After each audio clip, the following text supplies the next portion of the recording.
до зала где-то с моего дома было 3 километра. Когда в начале, в ноябре, там у нас наступает уже настоящие холода, когда там человек сначала, ребят где-то 20 бывало, потом уже через неделю уже там 15-10, уже там в декабре, когда минус 55 градусов, я ходил обычно один или там с другом, там вдвоем на минус 50, представляете, это такой мороз, это просто...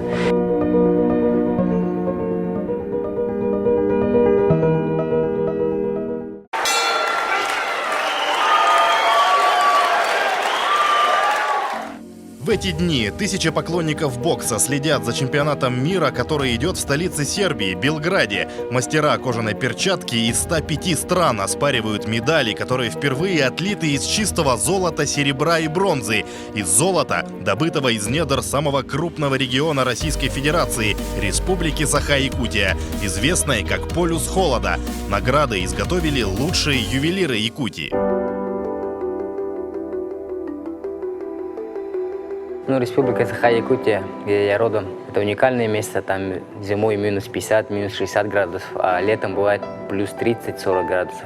И все богатства, все алмазы, все бриллианты, таблицы Менделеева находятся у нас в Якутии. Первые граммы золота на Крайнем Севере добыли в 1924 году. В 70-х и 80-х годах прошлого столетия золотодобывающая промышленность Якутии пополняла казну государства более чем на 35 тонн золота в год.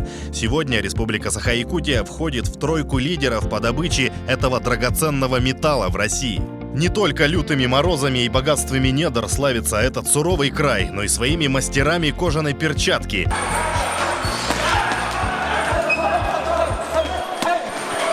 Да, на данный момент моя работа – это бокс. Бокс я люблю попахать в зале, поработать от души, чтобы выходить с полностью отдачей силы.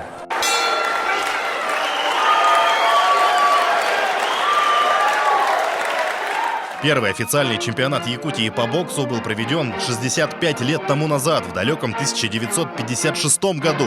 Основоположником спорта джентльменов в республике является Арсен Петров, воспитавший немало кудесников ринга.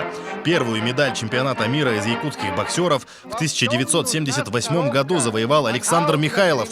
Тогда Всемирный форум бокса, как и нынешний, прошел в Белграде. Одержав 2 победы и уступив в полуфинале, Александр Михайлов завоевал бронзовую награду в весовой категории до 51 килограмма. Спустя 23 года его успех в Белфасте повторил Георгий Балакшин, впоследствии ставший 3-кратным чемпионом Европы, бронзовым призером Олимпийских игр 2008 года в Пекине.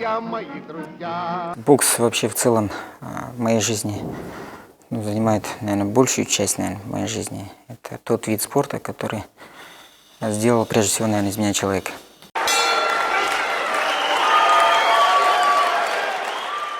В Якутии бокс любят и ценят, в нем хорошо разбираются. В свое время перед боем известного на весь мир филиппинца Мэнни Пакьяо с британцем Рикки Хаттоном якутские боксеры сняли ролик в его поддержку.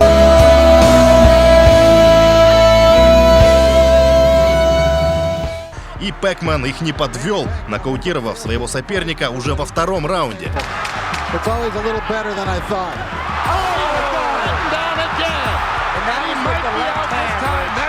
Звание чемпиона мира по боксу – это почетно и престижно. Немаловажную роль в завоевании этого высокого звания играет вера в себя, в свои силы. Это подтверждают и всемирно известные звезды ринга. Чемпион мира может побить любого человека в России, в Америке, любого в Китае, любого в Японии, в Европе. Чемпион всего мира. Огромное достижение. Мухаммед Али выходил на крайние свои поединки, один из журналистов сказал: «Эй, Али, ты же стар, и кроме веры у тебя больше ничего нету». Он сказал: «Эх ты, глупец, а мне ничего больше и не нужно, у меня есть все для того, чтобы победить, это вера». Через несколько дней медалями из чистого золота, добытого на полюсе холода, наградят 13 лучших боксеров планеты.